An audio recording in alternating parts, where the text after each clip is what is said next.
यदि आप कर्ज में डूबे हुए हैं और आर्थिक तंगी से परेशान हैं, तो आपको सूर्य देव के इस महामंत्र का जाप अवश्य करना चाहिए। यह मंत्र बहुत ही शक्तिशाली और प्रभावशाली मंत्र है। इस मंत्र के नियमित 108 बार जाप करने मात्र से ही कर्ज में शीघ्र ही मुक्ति मिलती है, धन और संपत्ति में वृद्धि होती है, घर परिवार में सौभाग्य और शांति बनी रहती है। इस मंत्र से आप कर्ज मुक्त हो जाओगे, धन वृद्धि आपके जीवन में होने लगेगी। सूर्य भगवान बहुत ही दयालु हैं, वह अपने भक्तों की मनोकामनाओं को पूरी करते हैं। इस महामंत्र के नियमित 108 बार जाप करने से आपकी सभी मनोकामनाएं पूरी हो जाएंगी और आपके जीवन में धन की कोई भी कमी नहीं रहेगी। आप अपने जीवन में उन्नति प्राप्त करेंगे, आपको हमेशा सफलता ही प्राप्त होगी। इसलिए प्यारे भक्तों, इस मंत्र को साधारण समझने की गलती बिल्कुल भी ना करें। यह मंत्र बहुत ही प्रभावशाली मंत्र है। इस मंत्र का प्रभाव तुरंत ही दिखाई देने लगता है। अगर आप सच्ची श्रद्धा के साथ इस मंत्र का नियमित 108 बार जाप करेंगे तो आपका जीवन खुशियों से भर जाएगा और आपके जीवन में कभी भी धन की कमी नहीं आएगी। इसलिए प्यारे भक्तों, इस मंत्र का नियमित 108 बार जाप करें और पूरी श्रद्धा के साथ करें। अगर आप सूर्य देव का आशीर्वाद प्राप्त करना चाहते हैं तो इस वीडियो को लाइक और चैनल को सब्सक्राइब जरूर कर दीजिए और कमेंट बॉक्स में जय सूर्य देव अवश्य लिख दीजिए। तो चलिए भक्तों, मंत्र का जाप करना प्रारंभ करते हैं। ओम ह्रीं श्रीं सूर्याय सहस्र तेजसे महाधन प्रदायकाय नमः। ओम ह्रीं श्रीं सूर्याय सहस्र तेजसे महाधन प्रदायकाय नमः। ओम ह्रीं श्रीं सूर्याय सहस्र तेजसे महाधन प्रदायकाय नमः। ओम ह्रीं श्रीं सूर्याय सहस्र तेजसे महाधन प्रदायकाय नमः। ओम ह्रीं श्रीं सूर्याय सहस्र तेजसे महाधन प्रदायकाय नमः। ओम ह्रीं श्रीं सूर्याय सहस्र तेजसे महाधन प्रदायकाय नमः। ओम ह्रीं श्रीं सूर्याय सहस्र तेजसे महाधन प्रदायकाय नमः। ओम ह्रीं श्रीं सूर्याय सहस्र तेजसे महाधन प्रदायकाय नमः। ओम ह्रीं श्रीं सूर्याय सहस्र तेजसे महाधन प्रदायकाय नमः। ओम ह्रीं श्रीं सूर्याय सहस्र तेजसे महाधनप्रदायकाय नमः। ॐ ह्रीं श्रीं सूर्याय सहस्रतेजसे महाधनप्रदायकाय नमः। ॐ ह्रीं श्रीं सूर्याय सहस्रतेजसे महाधनप्रदायकाय नमः। ॐ ह्रीं श्रीं सूर्याय सहस्रतेजसे महाधनप्रदायकाय नमः। ॐ ह्रीं श्रीं सूर्याय सहस्रतेजसे महाधनप्रदायकाय नमः। ॐ ह्रीं श्रीं सूर्याय सहस्रतेजसे महाधनप्रदायकाय नमः। ॐ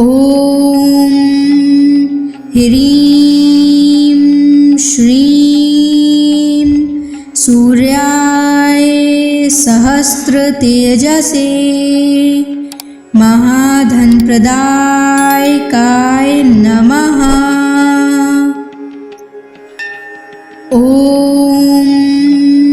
ह्रीं श्रीं सूर्याय सहस्रतेजसे महाधनप्रदायकाय नमः। ॐ ह्रीं श्रीं सूर्याय सहस्रतेजसे महाधनप्रदायकाय नमः। ॐ ह्रीं श्रीं सूर्याय सहस्रतेजसे महाधनप्रदायकाय नमः। ॐ ह्रीं श्रीं सूर्याय सहस्रतेजसे महाधनप्रदायकाय नमः। ॐ ह्रीं श्रीं सूर्याय सहस्रतेजसे महाधनप्रदायकाय नमः। ॐ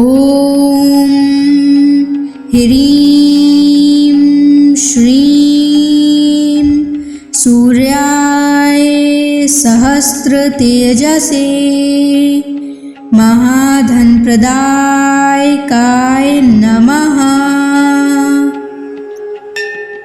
ॐ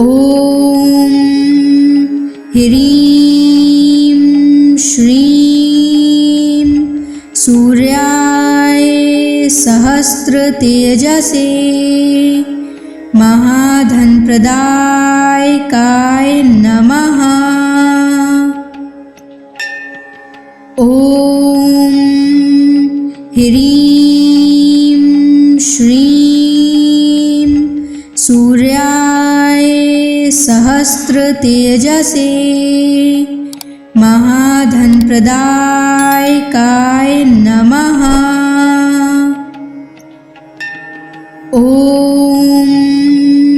ह्रीं श्रीं सूर्याय सहस्रतेजसे महाधनप्रदायकाय नमः। ॐ ह्रीं श्रीं सूर्याय सहस्रतेजसे महाधनप्रदायकाय नमः। ॐ ह्रीं श्रीं सूर्याय सहस्रतेजसे महाधनप्रदायकाय नमः। ॐ ह्रीं श्रीं सूर्याय सहस्रतेजसे महाधनप्रदायकाय नमः। ॐ ह्रीं श्रीं सूर्याय सहस्रतेजसे महाधनप्रदायकाय नमः। ॐ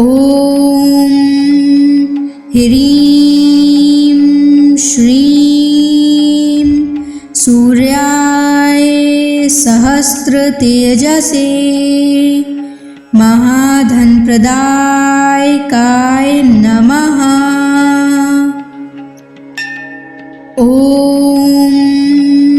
ह्रीं श्रीं सूर्याय सहस्रतेजसे महाधनप्रदायकाय नमः। ॐ ह्रीं श्रीं सूर्याय सहस्रतेजसे महाधनप्रदायकाय नमः। ॐ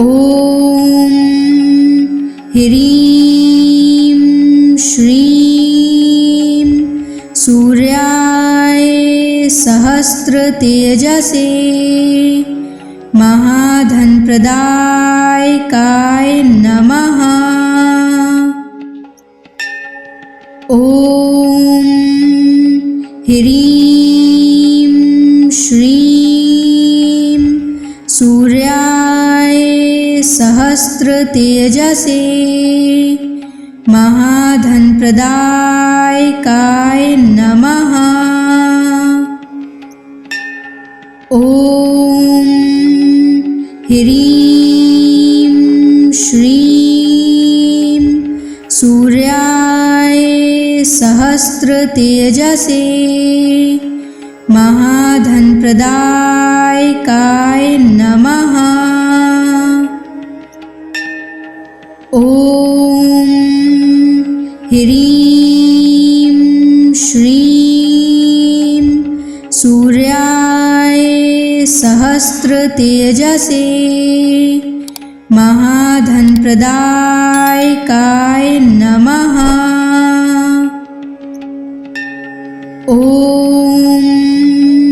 ह्रीं श्रीं सूर्याय सहस्रतेजसे महाधनप्रदायकाय नमः। ॐ ह्रीं श्रीं सूर्याय सहस्रतेजसे महाधनप्रदायकाय नमः। ॐ ह्रीं श्रीं सूर्याय सहस्त्रतेजसे महाधनप्रदायकाय नमः। ॐ ह्रीं श्रीं सूर्याय सहस्त्रतेजसे महाधनप्रदायकाय नमः। ॐ ह्रीं श्रीं सूर्याय सहस्त्रतेजसे महाधनप्रदायकाय नमः। ॐ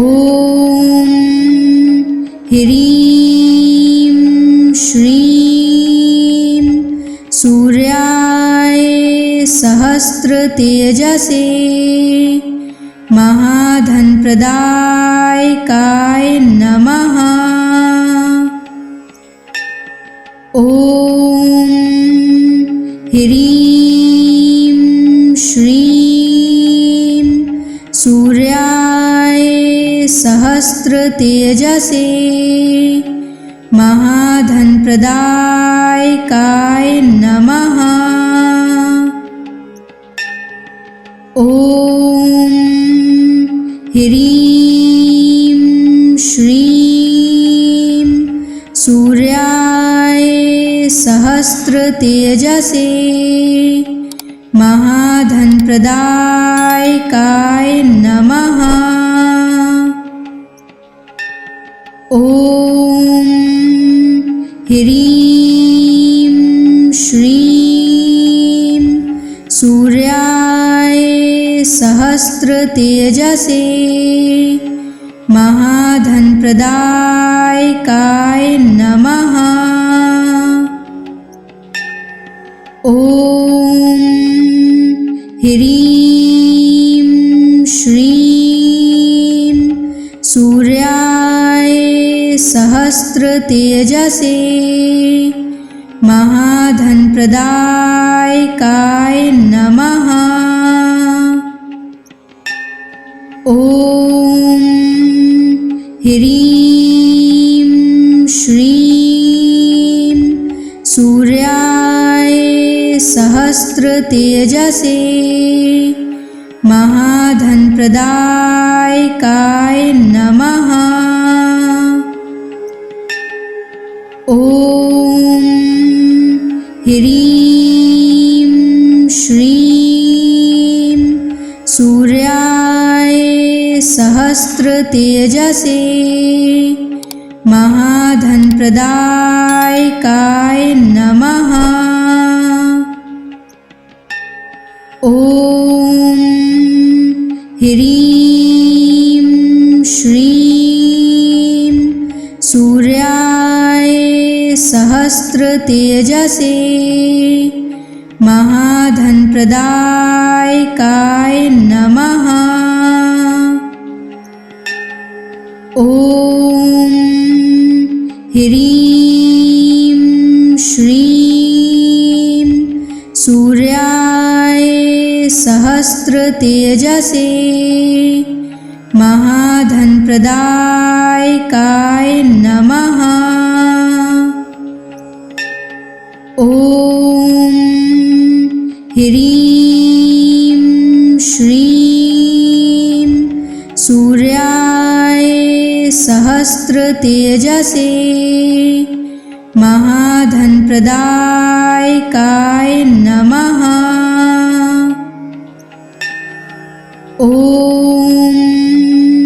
ह्रीं श्रीं सूर्याय सहस्त्रतेजसे महाधनप्रदायकाय नमः।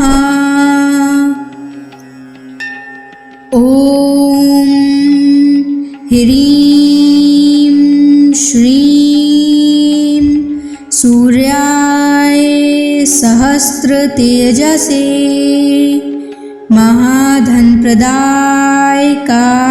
नमः।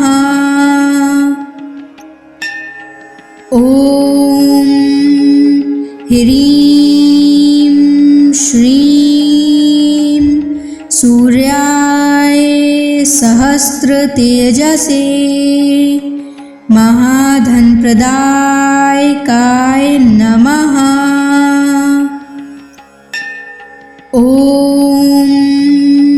ह्रीं श्रीं सूर्याय सहस्रतेजसे महाधनप्रदायकाय नमः।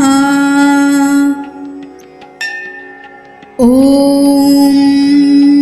ह्रीं श्रीं सूर्याय सहस्रतेजसे महाधनप्रदायकाय नमः। ॐ ह्रीं श्रीं सूर्याय सहस्रतेजसे महाधनप्रदायकाय नमः। ॐ ह्रीं श्रीं सूर्याय सहस्रतेजसे महाधनप्रदायकाय नमः। ॐ ह्रीं श्रीं सूर्याय सहस्रतेजसे महाधनप्रदायकाय नमः। ॐ ह्रीं श्रीं सूर्याय सहस्रतेजसे महाधनप्रदायकाय नमः। ॐ ह्रीं श्रीं सूर्याय सहस्रतेजसे महाधनप्रदायकाय नमः। ॐ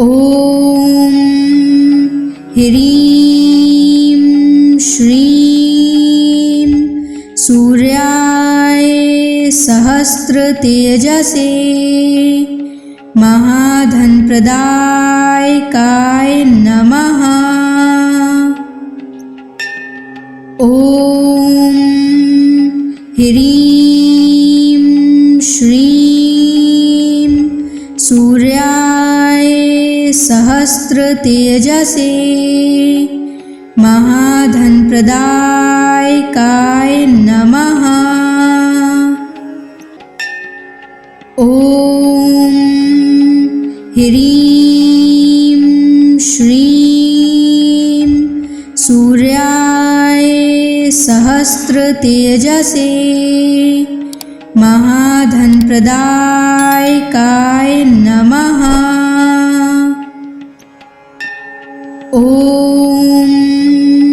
ह्रीं श्रीं सूर्याय सहस्रतेजसे महाधनप्रदायकाय नमः। ॐ ह्रीं श्रीं सूर्याय सहस्रतेजसे महाधनप्रदायकाय नमः। ॐ ह्रीं श्रीं सूर्याय सहस्रतेजसे महाधनप्रदायकाय नमः। ॐ ह्रीं श्रीं सूर्याय सहस्रतेजसे महाधनप्रदायकाय नमः। ॐ ह्रीं श्रीं सूर्याय सहस्रतेजसे महाधनप्रदायकाय नमः। ॐ ह्रीं श्रीं सूर्याय सहस्रतेजसे महाधनप्रदायकाय नमः। ॐ ह्रीं श्रीं सूर्याय सहस्रतेजसे महाधनप्रदायकाय नमः। ॐ ह्रीं श्रीं सूर्याय सहस्रतेजसे महाधनप्रदायकाय नमः। ॐ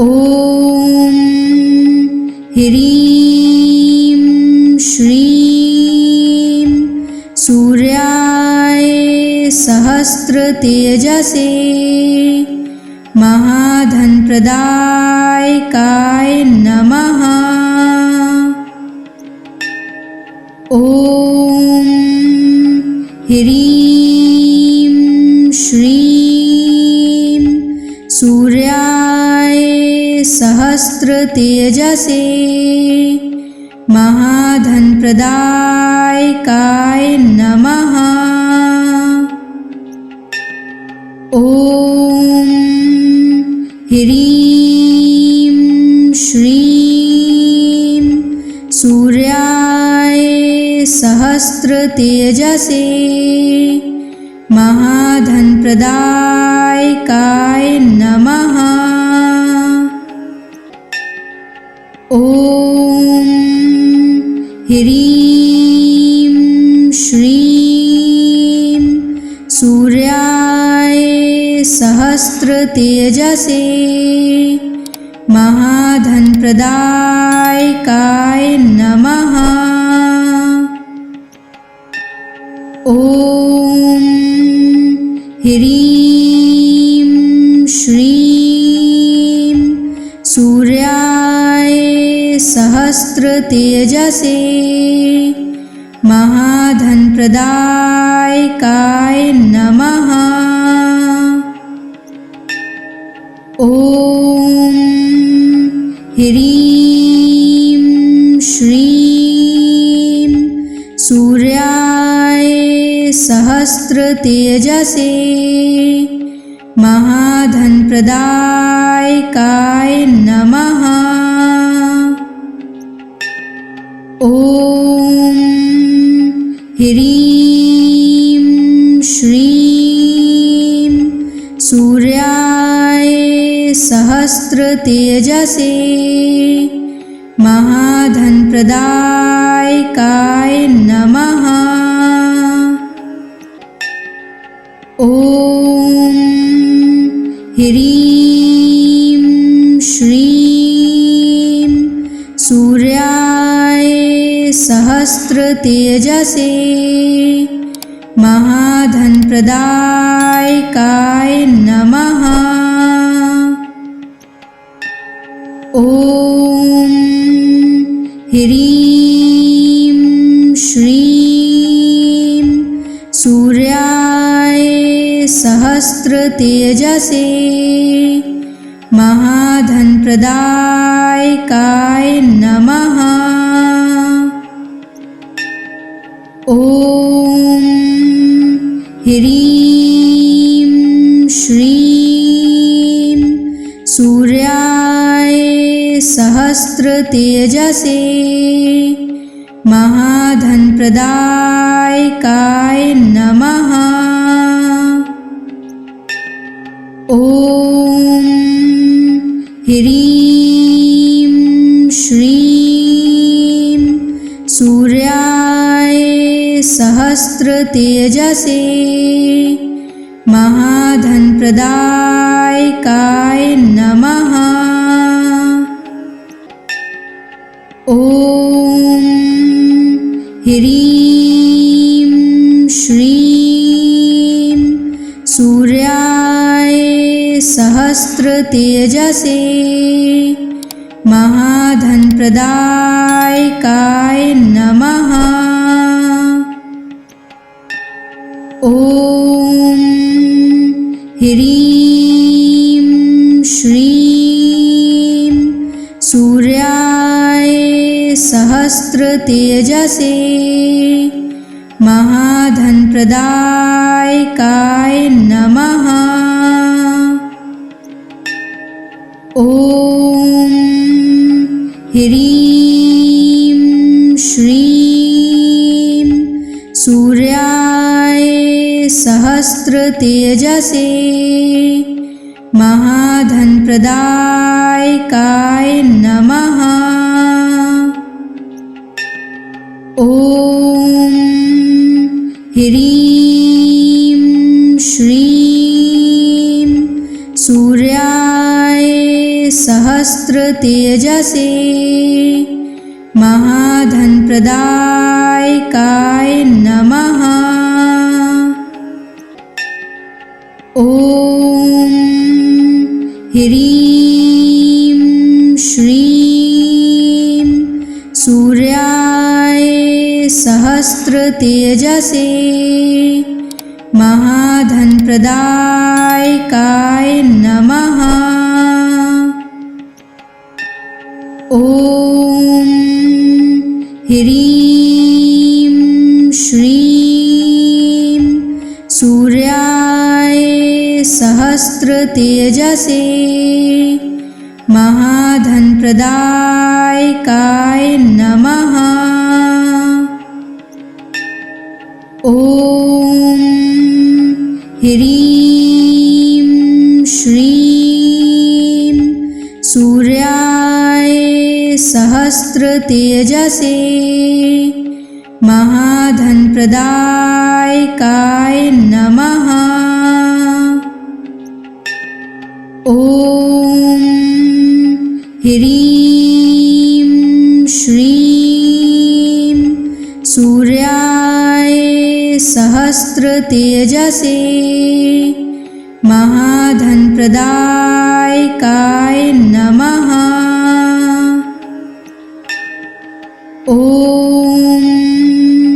ह्रीं श्रीं सूर्याय सहस्रतेजसे महाधनप्रदायकाय नमः। ॐ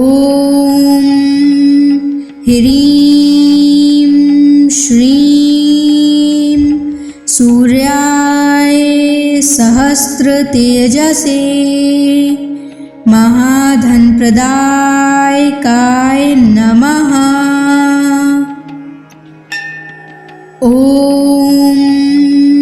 ह्रीं श्रीं सूर्याय सहस्रतेजसे महाधनप्रदायकाय नमः।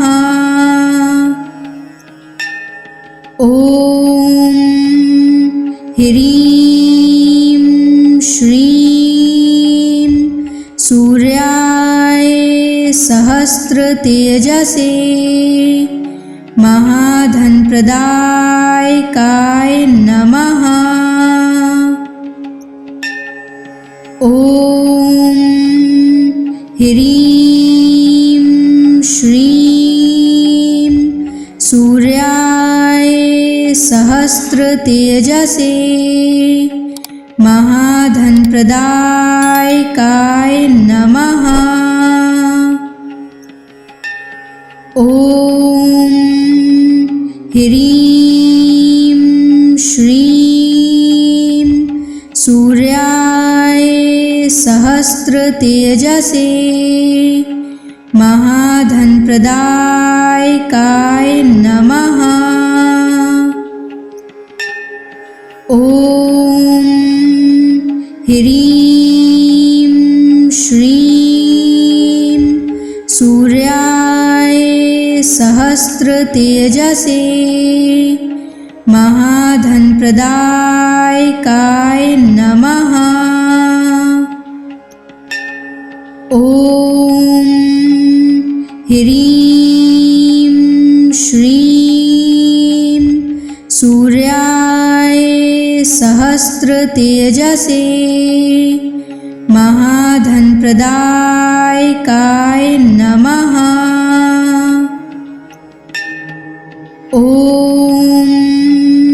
ह्रीं श्रीं सूर्याय सहस्रतेजसे महाधनप्रदायकाय नमः।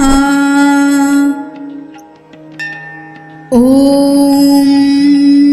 ह्रीं श्रीं सूर्याय सहस्रतेजसे महाधनप्रदायकाय नमः।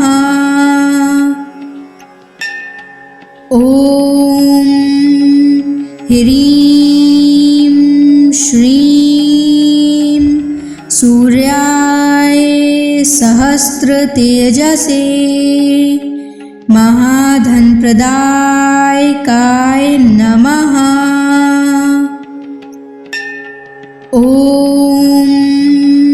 ह्रीं श्रीं सूर्याय सहस्रतेजसे महाधनप्रदायकाय नमः।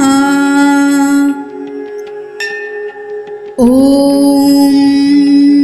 ह्रीं श्रीं सूर्याय सहस्रतेजसे महाधनप्रदायकाय नमः।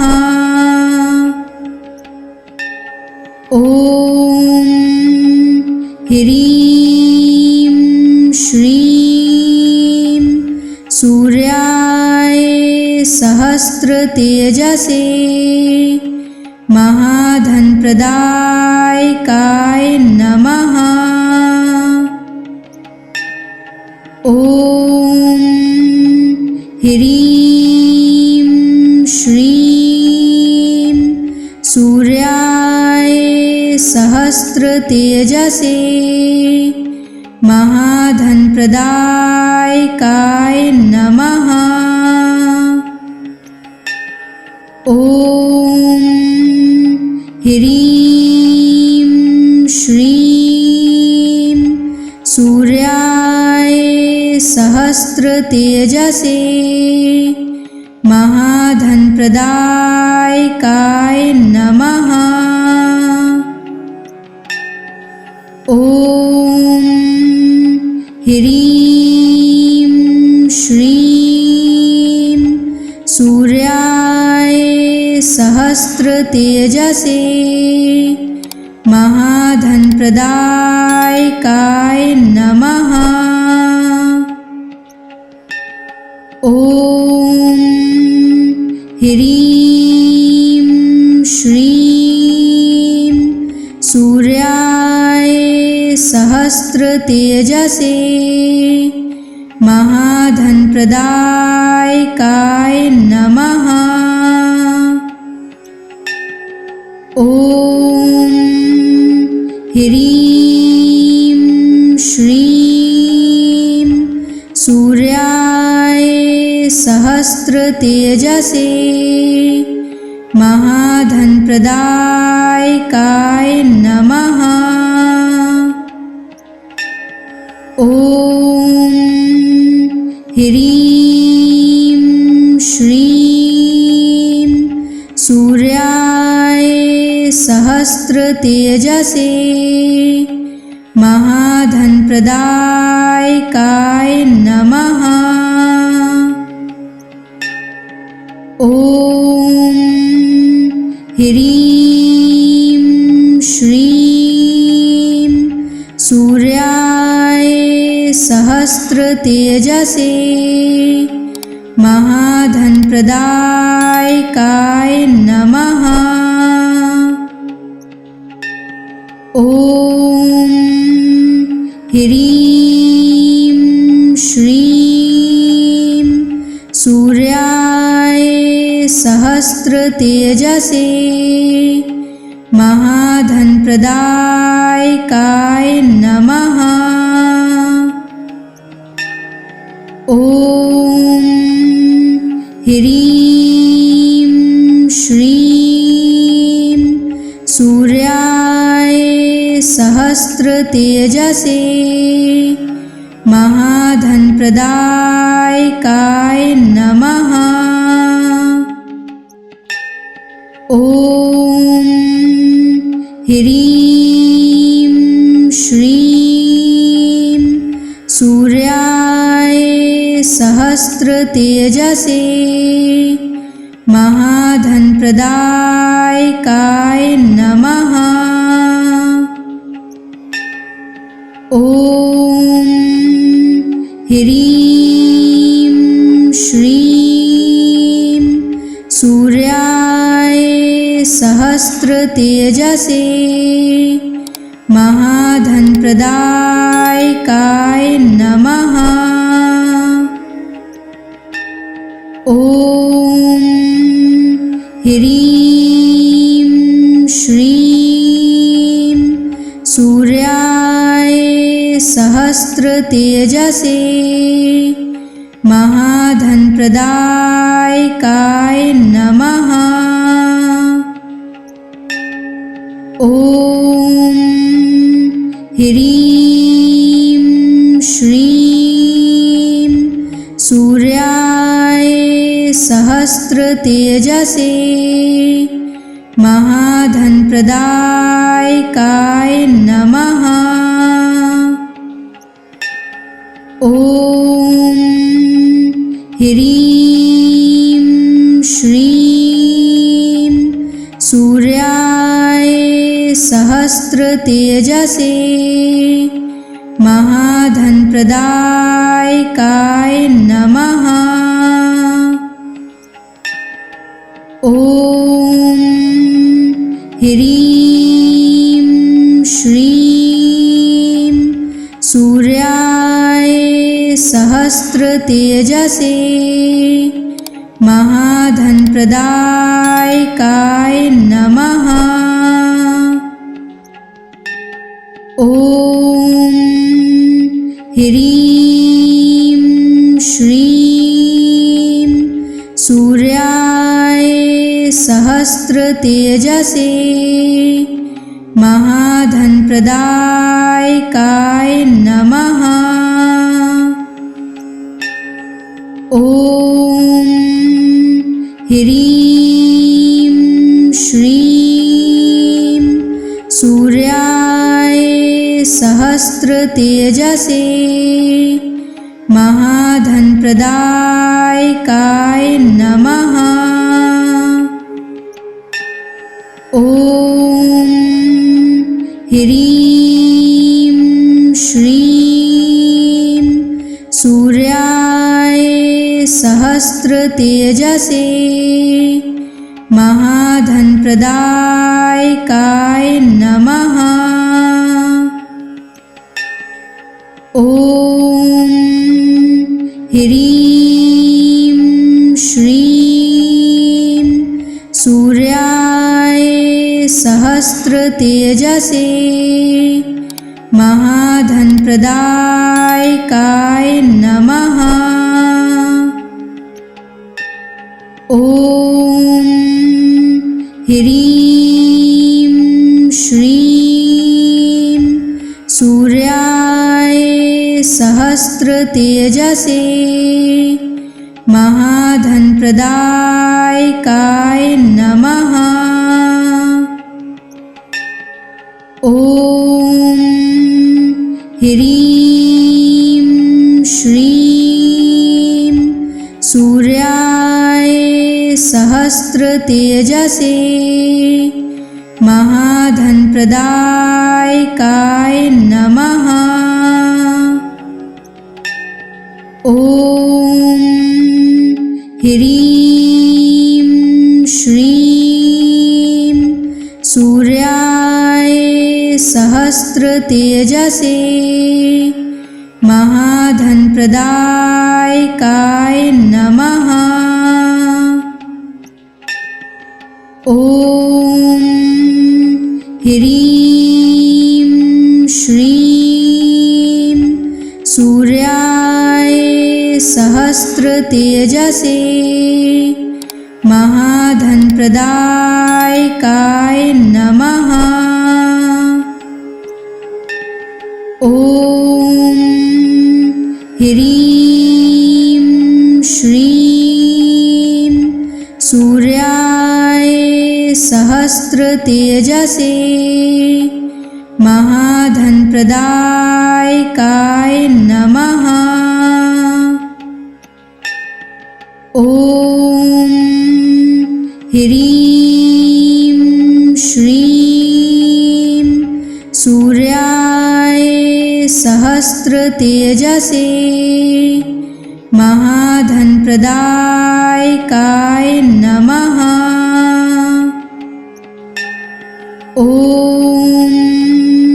ह्रीं श्रीं सूर्याय सहस्रतेजसे महाधनप्रदायकाय नमः। ॐ